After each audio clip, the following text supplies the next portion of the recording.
in terms of the changes in the House and the reforms and the changes among Southern Democrats, I used Jamie Whitten of Mississippi as an example. So in the period of the 50s and 60s, Whitten was a medium seniority Democrat, served on the Appropriations Committee, and extremely conservative. He had a voting record. My recollection is, I haven't refreshed myself on this today, but my recollection is that the proportion of the time that Jamie Whitten supported his party in the 1950s and early 1960s was about 15 to 20% of the time. That the other 85% of the time he voted with the Republicans. Then along come these reforms, which, let me take a step back. So this was fine for him because his position in the House at that point as a subcommittee chairman on the Appropriations Committee was immune from attack by his party. He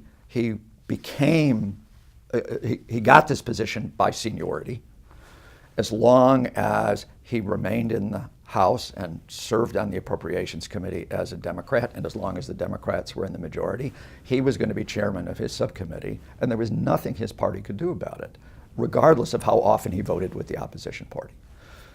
One of the changes that the reforms made was to alter that situation.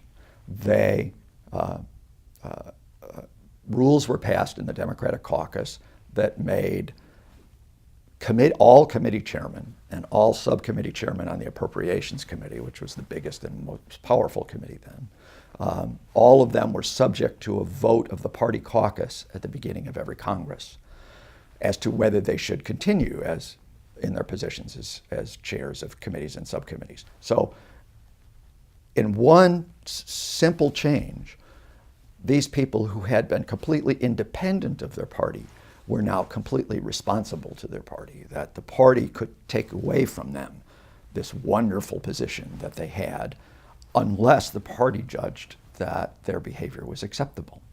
And so almost overnight you begin to observe a transformation in the behavior of Jamie Whitten and other people like him, and his party support score goes up and up and up and up until by the time that he was eligible to be chairman of the Appropriations Committee, not only was Jamie Whitten more loyal to his party than the average Southern Democrat, he was more loyal to his party than the average Democrat. And it wasn't because Jamie Whitten's personal political philosophy changed. It was because the rules changed and compelled him to adopt positions, public positions, that he otherwise would not have done. So one of the things we study as political scientists, what we try to determine is what impacts do rules have on behavior and outcomes.